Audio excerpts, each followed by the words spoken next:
Okay, finally, our Professor Olivier Pfister. I was just checking some things to tell you, and one very interesting point is that Daniel, who is locked there, I believe, not anymore, oh yes, I can't see him, but the guy that made the opening here, he was telling you that 12 years ago, he was one student at the school. Now he's an organizer and has participated in many different levels of the school and workshop.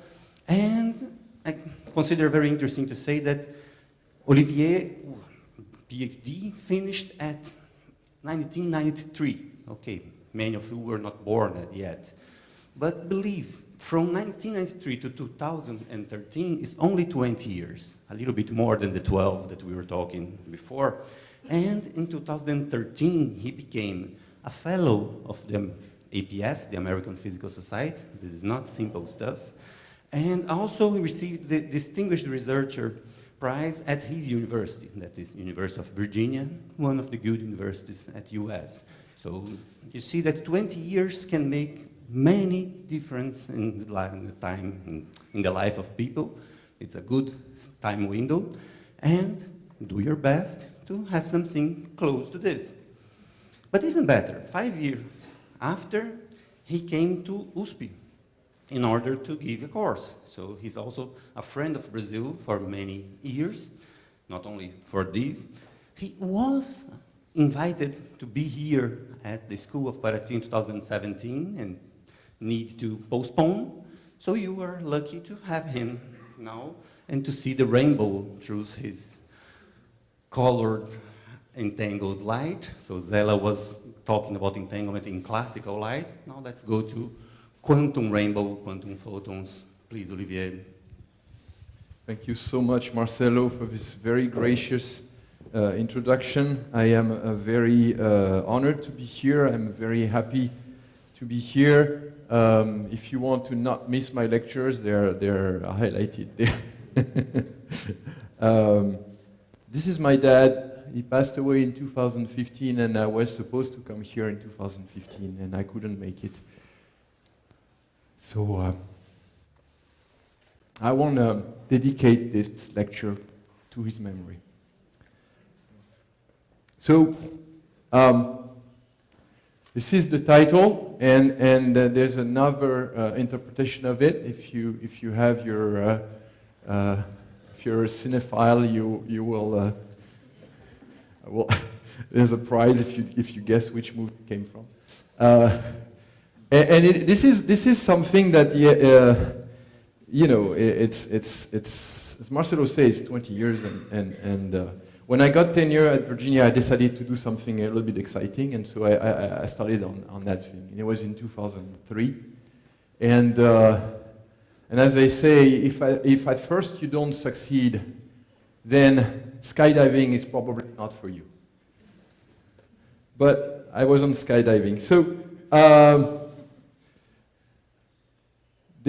so I'm going to try to scribble furiously on that thing. We'll see what happens. I'm an experimentalist. I like theory. I enjoy talking to theorists because I can learn something. Then I can go back to the lab and look like a genius. It's a win-win situation. Everybody publishes, it's all good. There is a paper that contains a lot of this stuff, which is on the archive. It's a review paper, so you might find it useful, at least for the long list of references inside. And that's the number. And I try to explain things.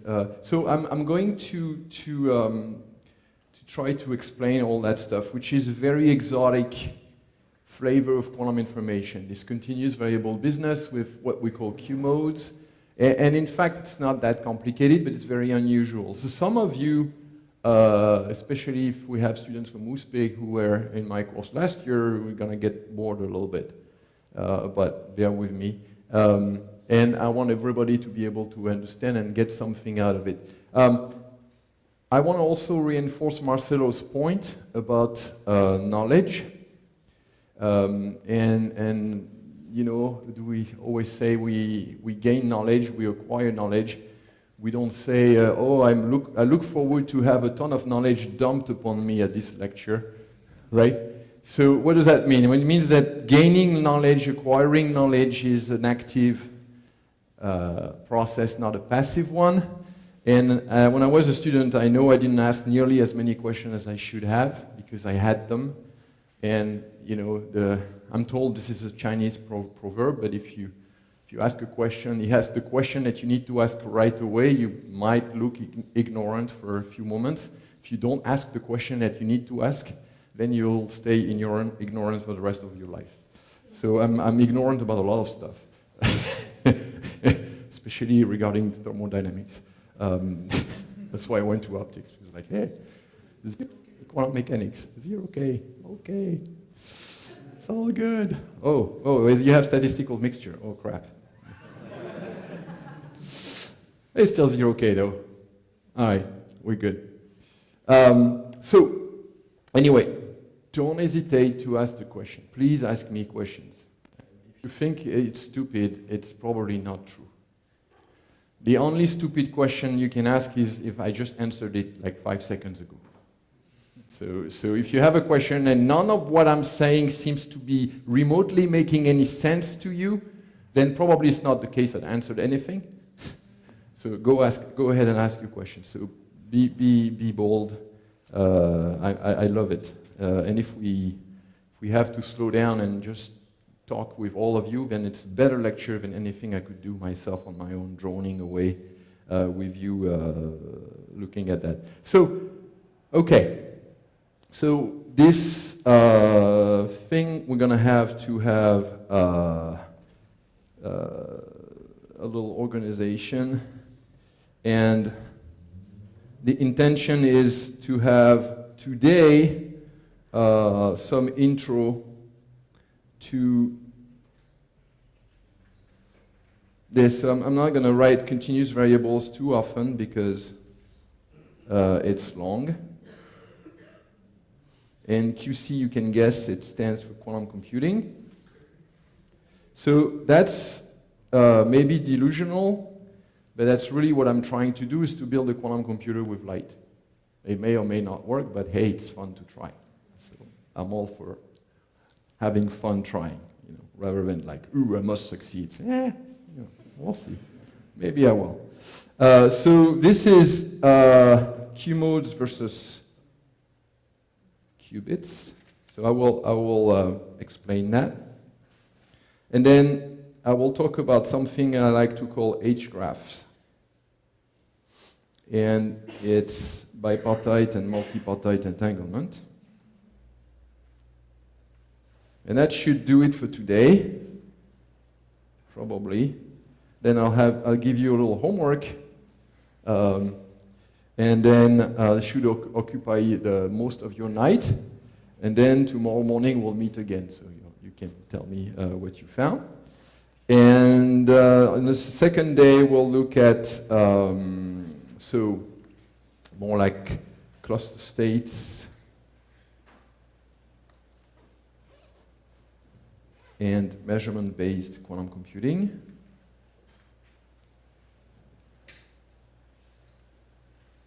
And I plan to have a little example with quantum teleportation. I'm not going to do very complicated algorithms there because it's a full-time job. And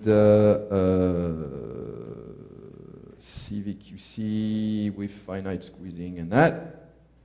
If I can't finish it, it'll be a homework.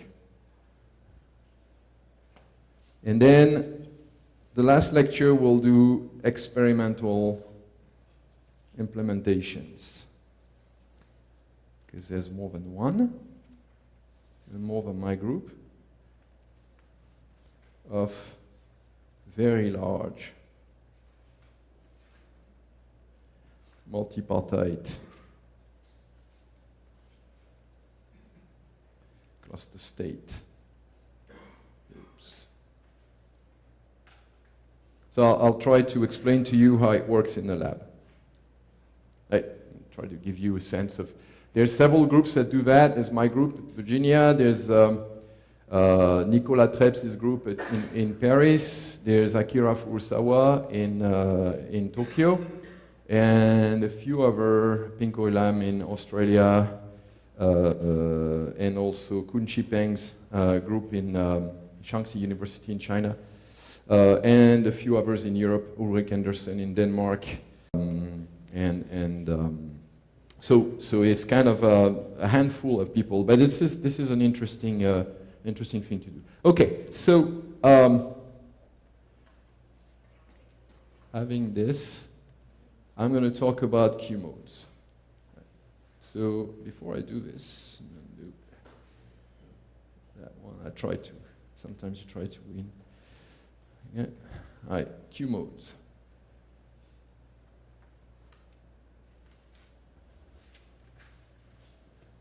Okay, so Q modes.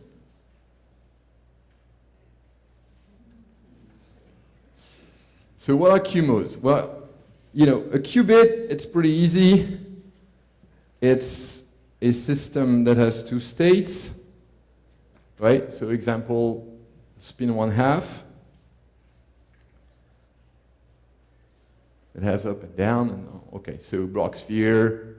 Zelaket this morning has shown a lot of, recalled all the formalism, and I know other lecturers, I'm sure Yelena will talk to us about sophisticated entanglement science with qubits. So the Q mode is very simple. It's a state like that where Q is a real number.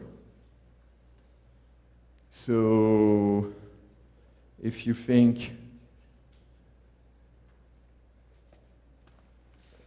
that it's okay, it's fine, it's completely normal. It's an eigenstate, although of position, for example. Right, so we'll call it the Q operator. Right, so really it should not be completely alien, but truth is I don't think we do a lot in quantum mechanics courses with continuous variables.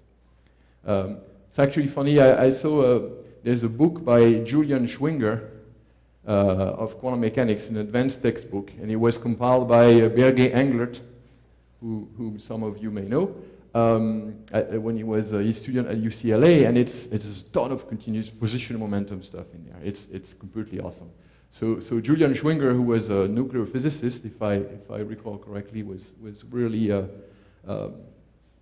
into this. So there is a sense that this is complicated. This is a continuous variable, and that's where it all comes from. And so it's dense, uncountable spectrum of states, right? So how do we deal with that, and why do we even want to bother? Right? That's the big question. Why do you want to do this, right? Qubits are fine. Why do you want to bother with Q modes? And so I will, I think I'm not going to write them. There's a lot of reference in this review paper that I gave, but I tried to pepper references in my notes, maybe after the fact, after the lecture, so that you guys can get some idea. But it was first proposed by Seth Lloyd and Sam Brownstein in 1999, so it's old.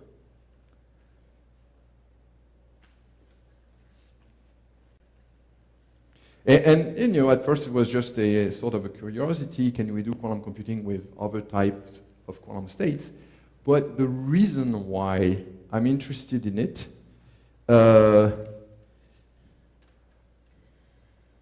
because scalability with Q modes is completely off the charts. So that's what I want to talk about. And you know that the challenges of quantum computing there's basically two. There's scalability. So we need lots of qubits, and I mean lots of qubits. Qubits, Q-modes, whatever. And then quantum coherence. That's my quantum abbreviation.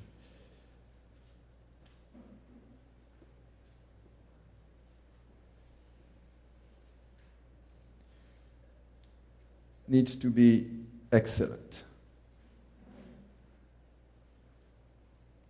Which means we need to have qubits that behave well, that don't decohere, that don't, keep their superposition state and stay clean and change only if we tell them to, right? And that's, of course, the two big challenges. So, for example, trapped ions, superconducting qubits, trapped atoms too, people have worked very hard on the fidelity of quantum gates and making sure that the fidelity is at the level where quantum error correction can kick in. And that level is at least 99.99% if you don't use topological error codes, which is, for an experimentalist, you tell the experimentalist, okay, whatever you do has to work 99.99% of the time. That's metrology lab grade, right? It's really, really hard. But it's worth it because if it does, then you can implement quantum error correction, which is something I'm not going to talk about, but it's been developed. And then you have perfect qubits. You have things that will correct the errors and keep on going. And the overhead that you need for that is not an exponential one. You don't get overwhelmed by additional resources that you need to make a quantum computer. So that's really important. And of course you need a lot of qubits. So right now people have a few tens of qubits at work. John Preskill wrote a paper last year, talk about the NISQ era, which is a noisy, intermediate size quantum computers, which is things that have 50, 100 qubits and are not quantum error corrected. Can we do anything with that where classical computers can't catch up? That we have a quantum advantage. What I'm going to talk to you about, these things, when I say lots of qubits, I mean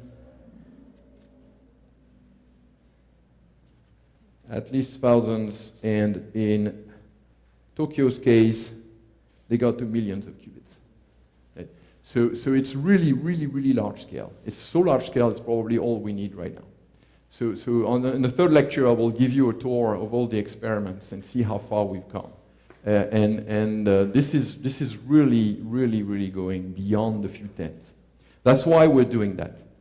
That's why we are interested, and we're willing to take all the continuous variable aggravation, because those systems are so interesting to work with because of their scalability. Because we're entangling ginormous amounts of physical systems, which are what? Quantum optical fields. So that brings me to the how do we do it? And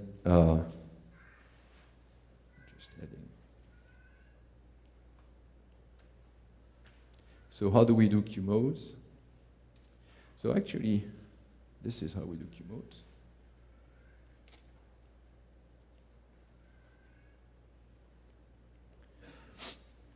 And we use quantum optics, quantum fields. And really, it's just because I work in quantum optics, but if you worked in optomechanics with boson fields, with phonon fields, I don't see why that wouldn't work. People who work with superconducting qubits have microwave fields, which are not optical fields, they are the microwave fields. And they're starting to use those continuous variable techniques too. Right? So any kind of really boson fields, and why not fermion fields while we're at it, but probably the theory would change a little bit. So they have to redo a lot of theory. But what I'm going to talk about is just the good old quantized electric field, so that I'm sure everybody in this room knows about. And it's really the harmonic oscillator. And so we're going to do that and see how how we can use, and I'm going to give you some very simple examples to start with. We're going to start very slow so that you guys can see where it's coming from, okay?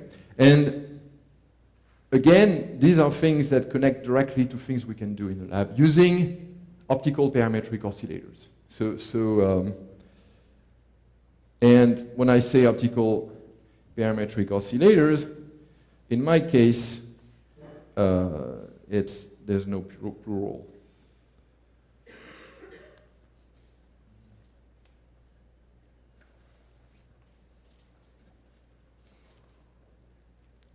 And the idea is that it's called the quantum optical frequency comb. This is just the emission spectrum of the OPO cavity. Right. And that's a lot of modes. So, yes?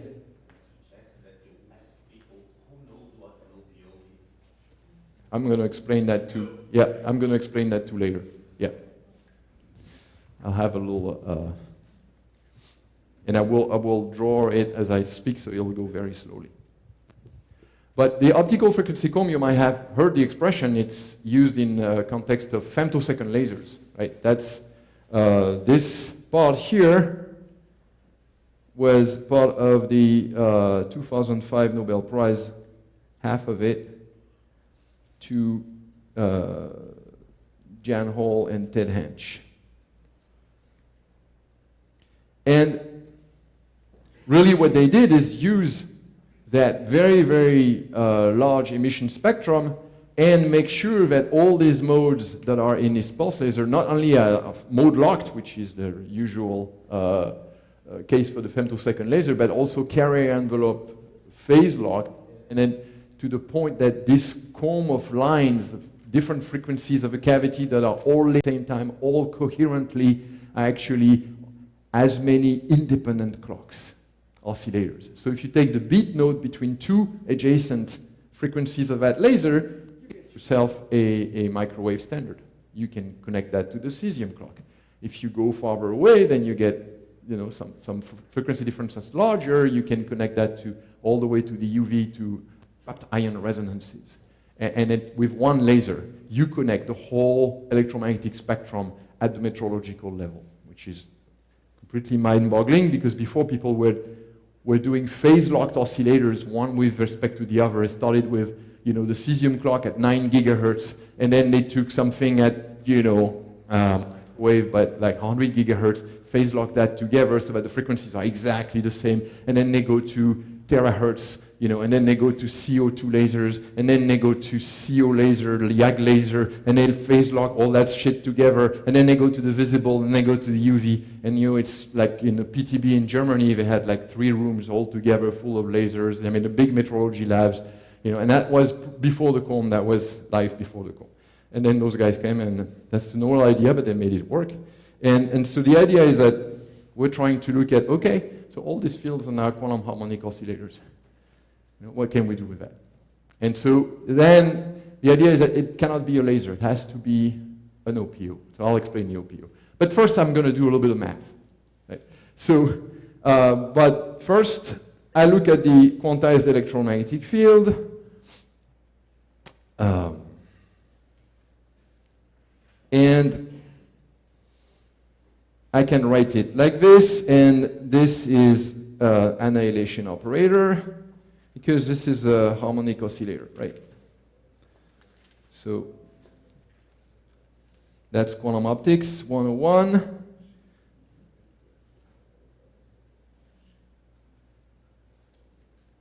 That's a creation operator here. A dagger A is the photon number operator. And then we have the analogs of position and momentum, which I'm going to write the same way.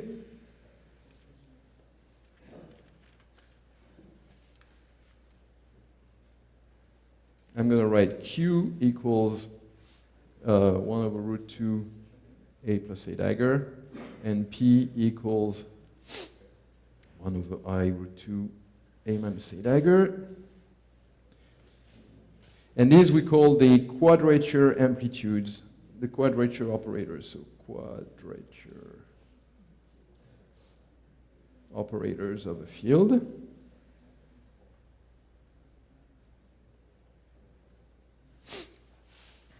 And they're analog to position and momentum. So this one is called the amplitude operator. Q is called the amplitude operator. It's analog to position. It's just for historical reason, because really they're pretty much interchangeable. And this is momentum. Okay, so why are they called the quadrature operators? Because they really have a pi over 2 phase relation with respect to each other. And this is, in fact, apparent when we look at how they evolve in time. So I'm going to introduce here something that we're going to use a lot, which is the Heisenberg picture, the Heisenberg equations of quantum, right? So you all know the Schrödinger, that's basic stuff. I don't mean to insult you, but the Heisenberg picture, we don't use it a lot necessarily. So those of you who do atomic physics never use it, because we use the Schrödinger equation when we solve atomic physics problems. It's much, and when we do quantum information, and of course when you do quantum physics, you need the states and you need the operators together, right? It's kind of the things. If you could just only use the operators, and it's pretty much the same as classical. But if you use only the states, then you still need the operators at the end of the day to calculate measurement results and expectation values and matrix elements of all sorts. So the evolution of a state is one thing, but you could leave the state alone in the initial state and just evolve the operators, right? So so one more page here. So this is what we're going to do. So in a